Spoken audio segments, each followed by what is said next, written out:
Good morning, everyone, and welcome to Not Church. Glad to have you here today. Super psyched. Peace be with you. You are the light of the world.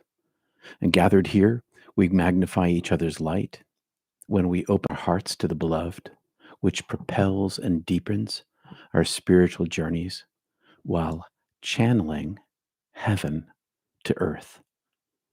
Today on Not Church, what I learned of the meaning of life from near the edge of death and death. Welcome to Not Church. Little introduction. I'm Peter Panagore, a two-time near-death experiencer, an ex-pastor, and a mystical experiencer.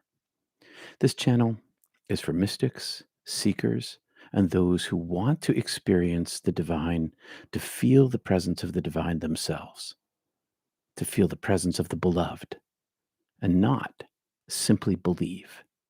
I want to give a shout out and a thank you to 4-year-old Georgie and 10-year-old Charlie of Wales for the gift they made for me and sent to me across the wide Atlantic. And here it is.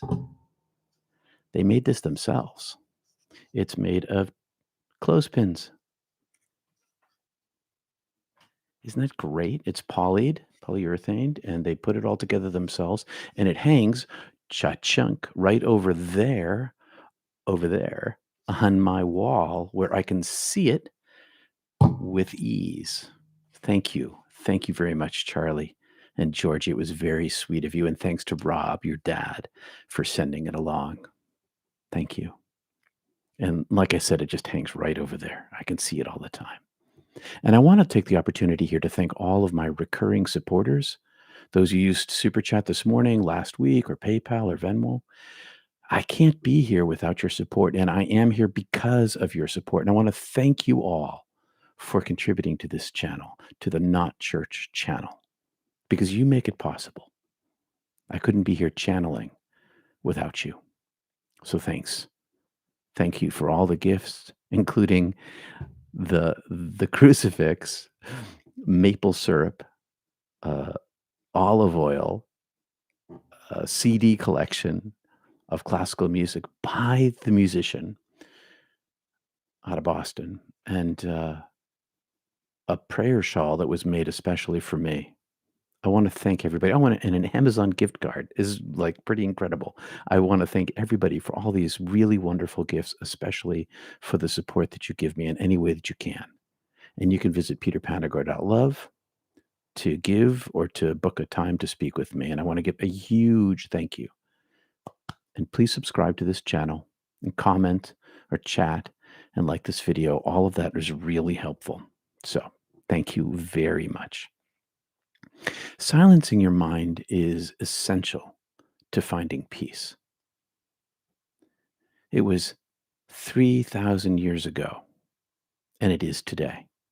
The entire message of Patanjali, the author of the 3,000-year-old book, of which this is a translation and an interpretation, the Yoga Sutras, it's still in print 3,000 years later. The whole summary of the entire book on meditation can be found in the first 4 verses, the first 4 sutras. Yoga or union is and here it is, the settling of the mind into silence. When the mind has settled, we are established in our essential and our true nature, our higher selves, that is unbounded consciousness. That's what we are. Our essential nature is usually overshadowed by the activity of the mind, the stories we tell ourselves about who we are and the meaning of our lives. And we begin every week, before I begin to talk, with a little time of centering, a little time of entering into the silence. Because where 2 or 3 are gathered, I am there. Make your eye single and your body will be filled with light. You are the light of the world. The light in you sees the light in me, all that stuff.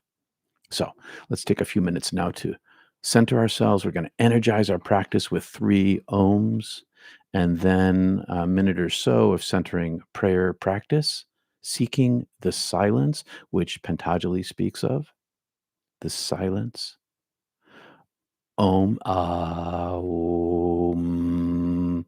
heart, throat, third eye, and in the Om. So here's a little lesson for you.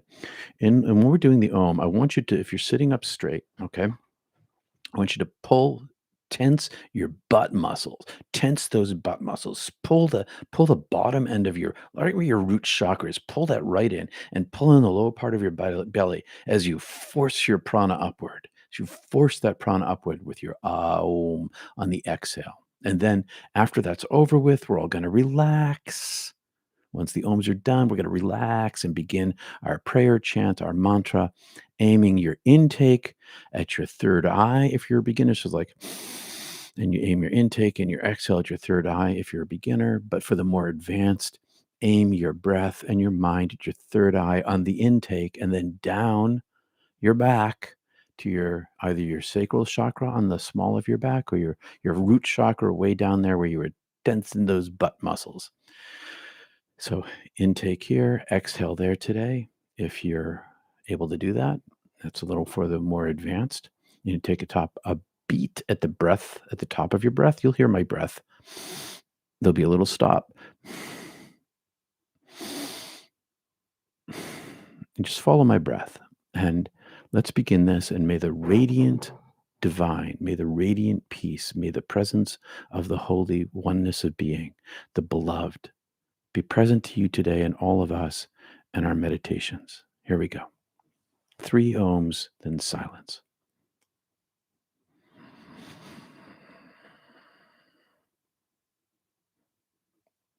Om.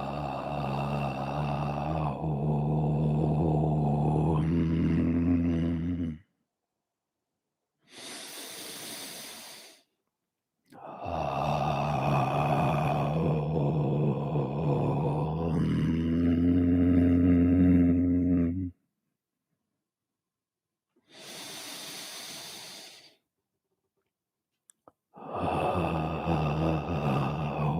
Om.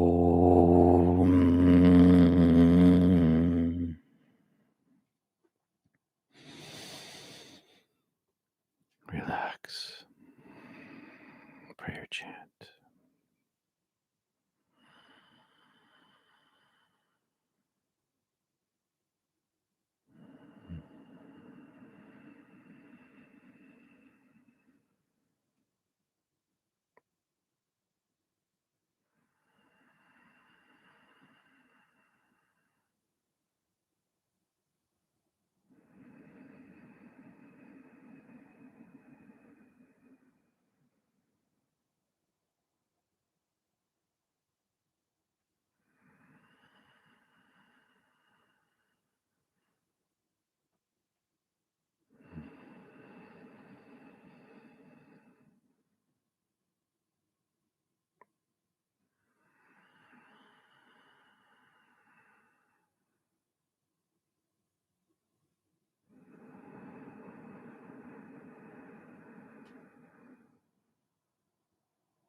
The meaning of life from near the edge of death and death. In the Gospel of Thomas, Jesus said, Congratulations to the one who came into being before coming into being. What's the meaning of life when one knows one has existed for eons before one was born as a human being, as I do now? What's the purpose of a single lifetime when one has seen the astronomical age of a lifetime of one's own soul, one's own self, one's own consciousness? What is the purpose of life when one has seen the soul manifested in many other lifetimes? What is the meaning of you and your life, or me as Peter, when one has seen the size of oneself when compared to all the matter and energy of 100 billion galaxies, each with 100 billion stars, each with their own planetary systems? What does my little life matter in terms of my purpose or my calling when I'm just one among 100 billion Homo sapiens who have ever walked upright on the dirt of the earth? I am an eons old soul and made of mud. I carry 2 points of view. I have 2 points of view. My ego, my living Peter, wants meaning, wants purpose, needs purpose, and a calling, while my soul, myself, my higher self craves union and return to my beloved. In union, there's a beautiful obliteration of self while resting and energizing in the full electromagnetic radiance spectrum of the divine light of infinite frequencies. I've seen where I'm from. I know where I'm going. And I live primarily in heaven still. I didn't all come back. Most of me is still there. That's just the same as for everybody. My aim in Not Church is to give you whatever I can to help to help you find your way, yourself, find your own way home. And it through feeling, not just intellect, not just ideas, but to feel the presence of the divine. It's already inside you. You've always had the power, my dear. You've had it all along, said Glinda, the good witch, to Dorothy. You've always had it, my dears. You've had it all the way along. There's no place like home. There's no place like home. There's no place like home, she chanted, and clicked her heels, and there she was. Kriya Yoga, centering prayer, they click our heels and bring us there. The disciples said to Jesus in the Gospel of Thomas, tell us how our end will be. And Jesus says, have you discovered then the beginning, that you look for the end? For where the beginning is, there the end will be also.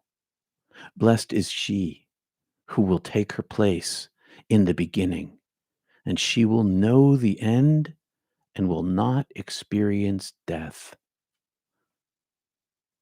Let me tell you a secret about the meaning of life. There is no death. There is no death, and you were before you were born, and you will be after you die. There's an exit from your mortal coil, but there's no real death. Death is just an illusion, a doorway, for many a dark doorway. They don't know where it leads. But life takes on a new meaning once you understand.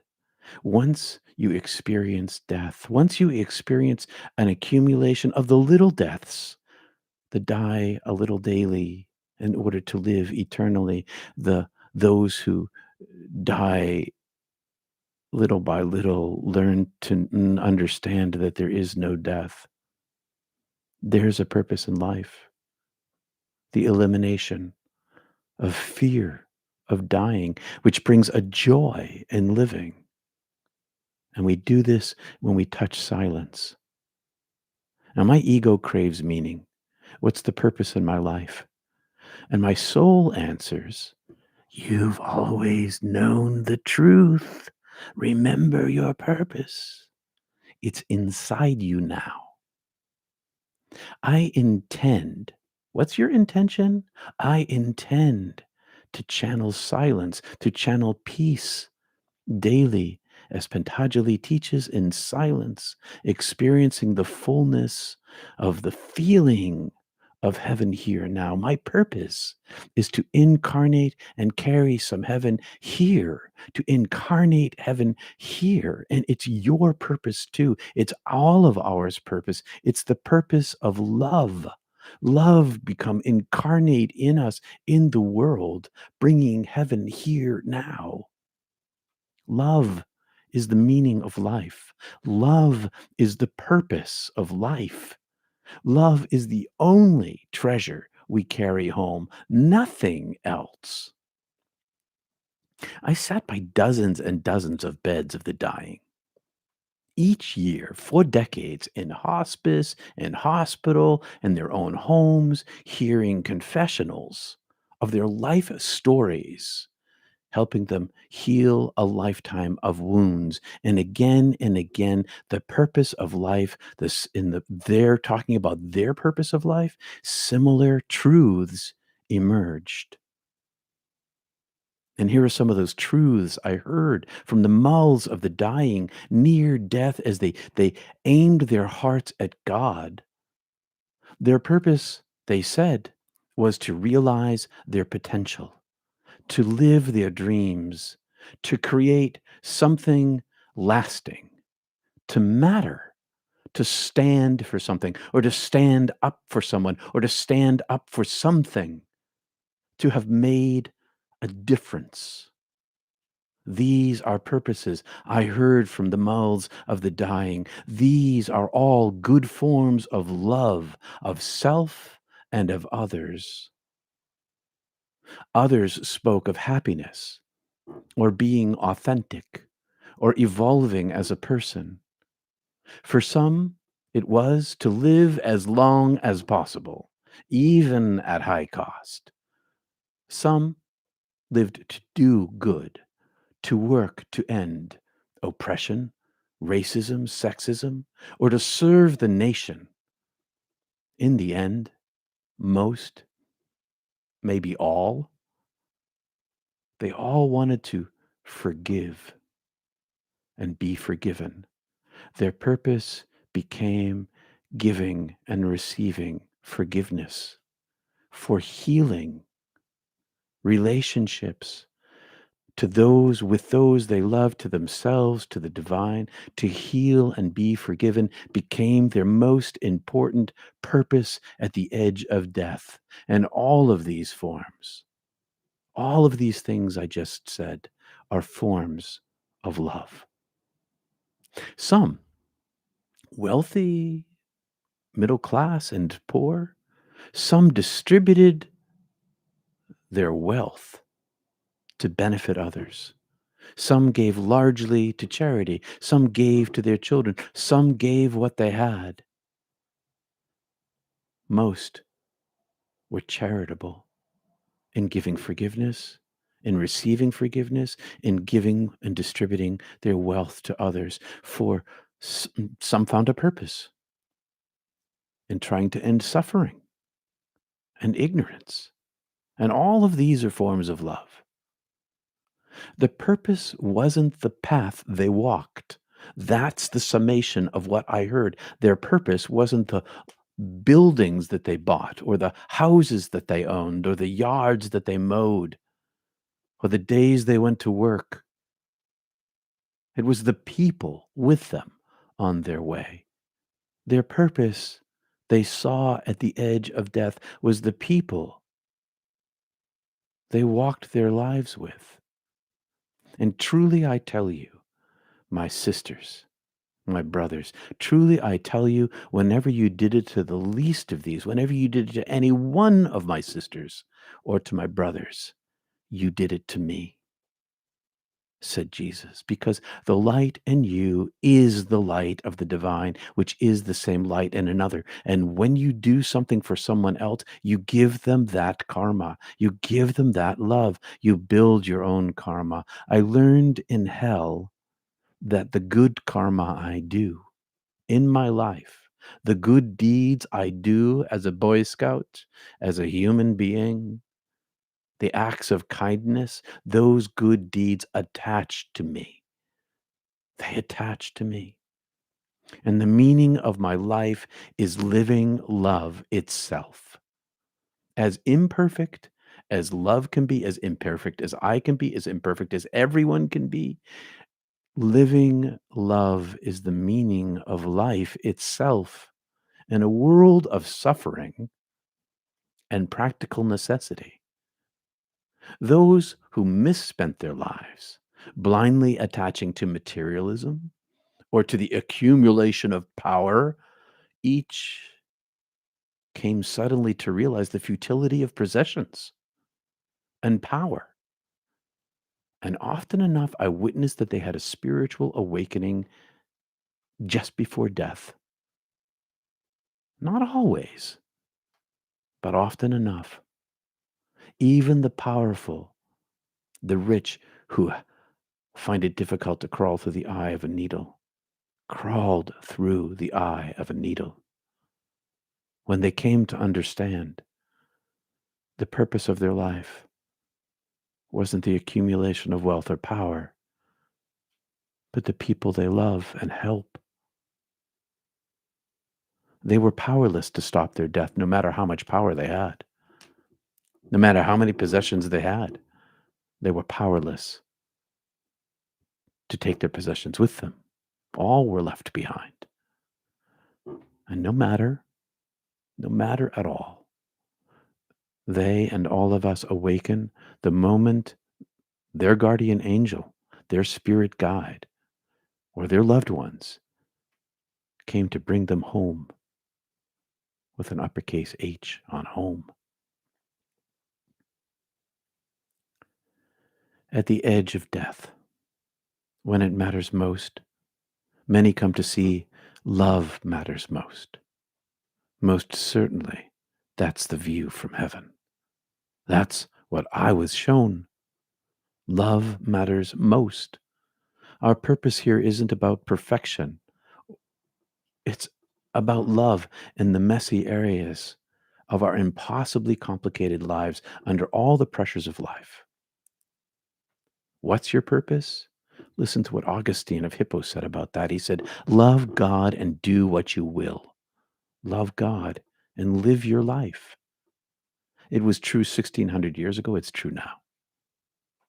One of the two dying, one or two of the dying, said to me that their purpose was to find heaven before death, to bring heaven here now. And by uniting their hearts with the beloved, by seeking to understand the mystery of God, by acting justly, loving mercy, and walking humbly, the radiance was in their eyes and it revealed their inner channel of their soul. Meaning making is found in relationships. Love is lived in this messy world, which cannot dilute the purity of love that we will experience on the other side of the door of death. Have no fear. Are you living your purpose? Have you lived your purpose? Have no fear. Love will catch you. Love will welcome you. What's your purpose? It's the same as everyone's purpose. When you do it to the least of these, you do it to me. I am you. You are me. Whatever you do to me. And whatever I do to you. And whatever you do to me, you do to you. Whatever I do to me, I do to you. Whatever gift I give you, suffering or sweetness, I present that to myself. The same is true for you. So if you want a higher purpose in your life, channel heaven where you are into your life. Give yourself the strength and the peace of the presence itself. And whatever your purpose is, whatever your calling happens to be, whatever your will decides, if you interior if your interior is aligned with the divine, then however you live your life, whatever you end up doing, whoever you marry or you stay single, whatever job you have, it doesn't matter so much, because the purpose of living is on your inside, not on your outside. It arises from the inside. It travels to the outside. The purpose of living is remembrance of the divine, and to bring that into daily life, everywhere, all the time, and everything you do. The purpose of living is loving. The purpose of living is being in the divine presence. So, I hope that helps some today. And if you felt the vibes of the divine here today in your heart, please say so in the chat or in the comments. That's my little talk for today. What do you have to say? Take a look at the... Hey, Sylvia Isaacson. Howdy, Sylvia, and Alfred from Sweden, and Betty from down east of the rocky coast of Maine, Brian, Catherine from Florida, Kendall. Happy Mother's Day, everybody, from North Carolina. Mary Laporte, Illuminated Castle, Infinite Frequencies. Amen. Rob Whitehouse, and Adarasha in India. Namaste to you too, sister. Peace to you. Kendall, if you build in granite, you may build for 1,000 years. If you build with love in the human heart, you build for eternity, because the human heart is eternal. Paraphrase from Lama Singh. That's the thing of it. Thank you, Ken. If you build for life, yes, wonderful. But if you build for eternity, you gain eternity. You gain eternity. Sending love to India. Yeah, we're all sending love to India. Thank you, Illuminated Castle, as you all suffer so greatly under the COVID-19 virus. We send love to you guys. To be who and what we are created to be by an ever-loving source. True enough, Maggie. Margie, MG, Margie. That was deeply compelling, as evidenced by how completely the chat went quiet. Oh, that's good to know. That's good to know. Thank you. Lots of love. A younger brother. Thank you, Darasha. Thank you for clarifying that for me, younger brother. If you want to be a higher purpose in your life, be a higher purpose. Thank you, Peter, says Julie. Beautiful and moving. I appreciate hearing your experience of being at the bedside of the dying. Thanks, Jim. You learn a lot at the bedside of the dying. They have nothing else to lose, and only one thing to gain. Many don't want to travel home carrying the burdens of life. Sitting by their bedside and just listening and encouraging them to talk with honesty and truthfulness and non-judgment does a lot of healing for a lot of people. And you know, you've heard it said, you never hear anybody at their bedside saying they wish they spent more time at work. Totally true. Totally true. So what's the purpose of your life? I've got this buddy, did very well in life in his younger years, had the big Mercedes and the very large house, very expensive. Good guy, too. But it wasn't until his older age that he finally found the wisdom of not chasing after the things that are impermanent. He's always had enough. He didn't need more. And now he's come to understand enough is enough, and enough is enough. And he aimed his heart at trying to find the divine, the thing that is permanent. What's Jesus say about the things that rust and the cloths that moths eat? It's not so easy on this side. I realize that. I understand that. Thank you, Mary. But I'll tell you, from a higher perspective, it brings life here when one aims there. It brings radiance here when one aims there. It brings strength here. My purpose has become my aim of my heart, the pursuit of my beloved. And that gives me strength for the here and now and practicalities, how to live practically and with necessities here. I don't lack for things because I choose the other side. They come in abundance. The fruits come when you seek the tree and not the fruits. Seek the fruit tree of life, not the fruit of life, not the spiritual gifts, not the treasures. Seek the tree, get the treasures. That's how it works. I am too always worried, says EK, that I am not doing enough in this life to receive God's love in the afterlife, that I am doing something bad without knowing it. EK, you probably are. And you're probably not doing enough, and you probably are doing bad. But don't you worry about it, because that is what every human being does. You're no different than any other human being. God loves you. The divine loves you as you are made, as you are created in the essence of your being. Better than any loving, caring parent can love a child.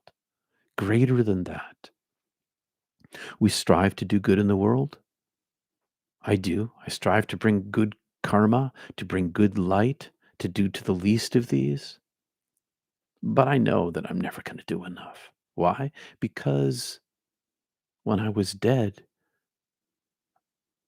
the power of love was so much bigger than me, infinitely larger than me.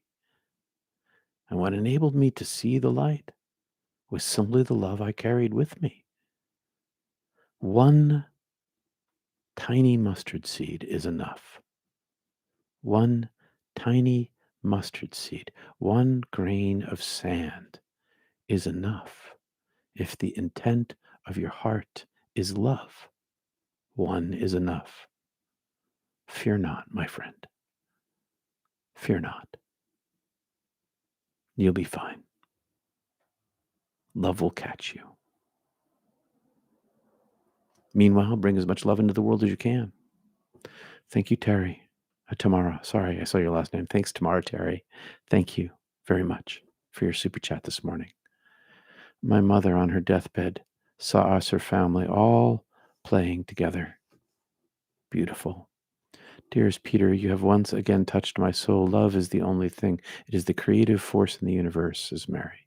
It is the creative force in all the universe that is present to us always. We just need to be aware of it. There's nothing to be gained. We don't have to gain heaven. We just need to become aware of what's already here. Just open up to the presence of it. Thank you, Alfred. Thank you, John, for your super chats. Appreciate it. MG Austin, mine is to feel hurt and then close myself. It's my weakness. Well, just yesterday, talking about feeling hurt, just yesterday, I said something silly. And as a result of what I said, there was a snappy comeback and I got hurt. The poor fellow wasn't at fault. I said something kind of stupid and something silly without thinking. And he gave me a quick retort. It stung me. I carried that quick retort with me for a little while until I sat still and I thought about it. And I caused it. I realized I caused it. And I meditated on it. and I released it. And if you close down once you're hurt, as most of us do or have done, it nurtures inside with a little story loop. Oh, he said this to me and he hurt me. He said this to me and he hurt me. Time to interrupt that loop. Time to bring a little light to it. Time to bring a little healing to yourself, a little forgiveness, a little love. Those kind of hurts attach to us because we let them attach to us. We don't have to let them attach. That has more to do with the other person than with us. And if it's a little hurt, it's easier managed than a big hurt. That's for sure. I hope that helps a little bit. I pray you receive the knowing of God's source, love, transformational and transactional and transcendental too, Wendy. I'll toss in. Thank you. I hope that's true for all of us. Tamara, please pray for my suicidal son, Robert. He has a brain injury. Let's pray for a moment for, and she's scared. Let's pray for Robert for a moment and for Tamara.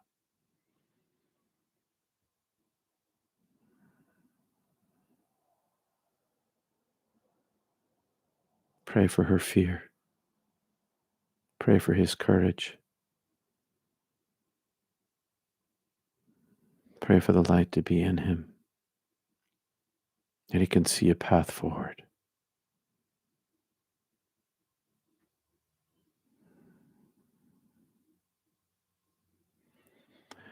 Prayers for you, says Tamara. Says, for you, Tamara, says Lee.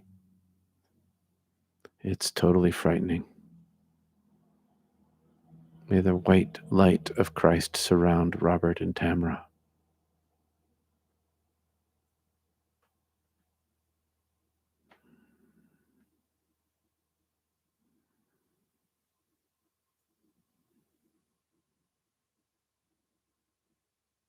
It's funny. One of the most dreaded things on radio and TV is dead air, and we do a lot of dead air on this show during meditation and during this our time together on Sunday mornings. Well, my friends,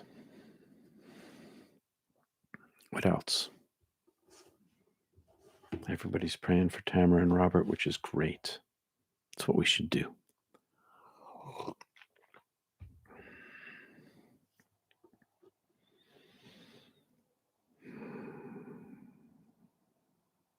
Anybody have anything they want to bring up or talk about today?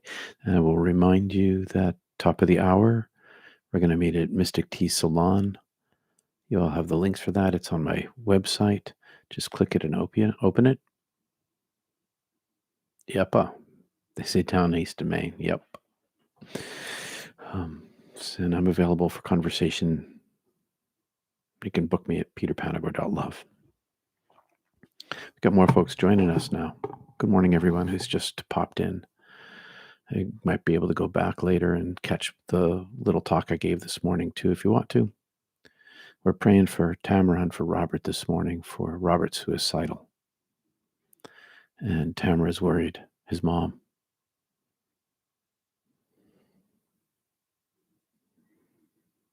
That's what we're doing mostly.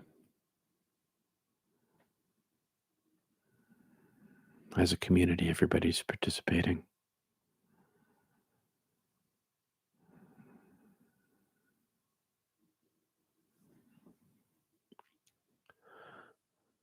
Well, this morning we talked about purpose in life and the meaning of life. And one of the things that happens in suicidal ideation is the loss of the meaning of life and despair rubs out hope. Hope is lost often when there's no purpose or meaning. Let's pray a moment here for Robert that he finds meaning here.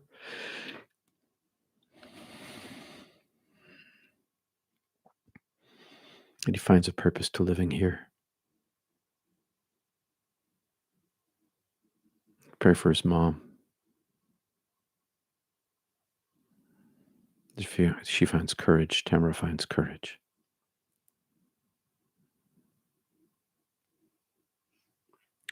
The hymn, says Helen, Nearer, my God, to thee, the verse out of stony grief, Bethel I'll raise.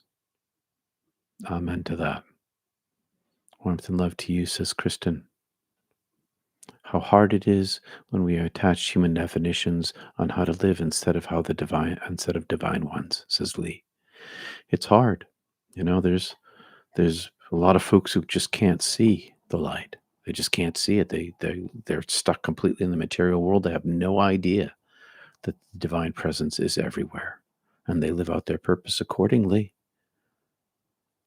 The deeper you go into the divine, the deeper the divine goes into you, the more room you carve inside yourself, the more space you make for the presence of the beloved, the greater your purpose becomes. The more attached to the heaven you become, the more the light channels through you, the more that light brings purpose and meaning to your daily life, so that the purpose and meaning arises out of the communication to the divine, arises out of the divine presence itself. And that's where purpose arises. Love God and do what you will, said Augustine of Hippo. In the book Illusions, Adventures of a Reluctant Messiah by Jonathan Livingston, by Richard Bach, who also wrote Jonathan Livingston Seagull. It's the story of a Messiah who quits being a Messiah. You can quit doing what you're doing and still aim your heart at the divine. Your purpose is not your doing. Your purpose is God. That's the purpose, the love. And God is love. Love is the purpose. It brings light to all things when we practice that, when we remember that, when we bring that to each other. And when we bring that to each other, we all grow and strengthen as a result, even in turmoil, even in suffering. What else? Don't ever close down, says Mary. Be present to what is. This is the tantric way. Is that what you said, tantric? Tantric way. It's counterintuitive, but it's the way through is not around pain. Yeah, it's through pain, not around pain, because that's just the way the whole thing works. Thank you for that. It's true. Don't close down. Keep opening. Sorry about the yawn. Mind is I guess I was up late last night. I'm reminded of the indwelling spirit. You remind us with your story that big L love is inside us, clicking our heels. We're ready to go home now. We're ready to go home here and now. And it took a while to love life, said Anna. Love is all around us. May you know you are not alone, Tamara, and dearest Robert. Amen, said Mark G. I realized again today that when someone says something that seems to hurt me, I can choose to feel hurt and counter attach either in my heart or out loud. Counter it. Yes, true, John. That's right. Thank you for praying for Robert. He is dying, says Tamara. Oh, may God be with him. May God give him strength to endure. And Tamara, if you want to talk to me about that personally, or if he wants to talk to me about it, please do. End of life care is my specialty. Especially, I've had quite a bit of dealing with terminally ill and even with suicidal terminally ill people. Be happy to help if I can. If he wants to reach out, if you want to reach out, peterpanagore.love. Is Robert at home with you? God is with Tamra. If there are so many deathbed confessions, as you said, why do you think it is that we don't just speak our truths now? Fear. At the very end, you've got nothing left to lose, no one left to impress, no one left to who carries the cards for you. You carry all the cards in your deck yourself. If people did it now, the world would be a better place. but fear is that which gets in the way. There's nothing like dying to create a lot of honesty. We're all sending love, Catherine says, sending love now. Wow, quite a morning. Let us know what happens, Tamara. We want to know. Ellen says, yes, Wendy. All right, my friends. No, we're going to keep going. We're afraid to speak our truth. I am afraid to be totally open with my grown sons. It's all is made open and known on the other side. Yeah, there's nothing hidden on the other side. Nothing hidden at all. Nothing is hidden. There is only illumination, and in illumination, there are no dark corners. Everything's out in the open.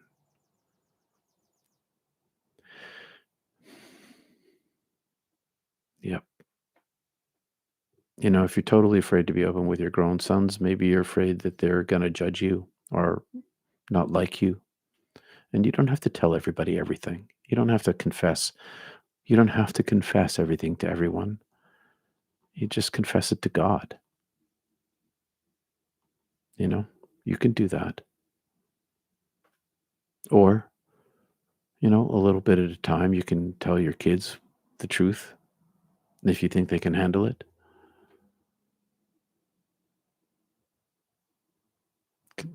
Forgiveness. Forgiveness. Forgiveness is telling the truth and being honest when it causes the least amount of harm. I think there's no reason to harm people if keeping it to yourself does them less wounding. And I know that might be controversial to some, but we do it.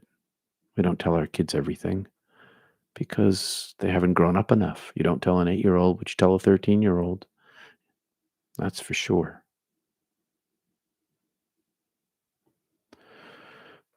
One other piece, Peter, as you talk about forgiveness, we also have to realize we have to forgive God that the world is created this way, with suffering, not without struggle. Thanks, Lee.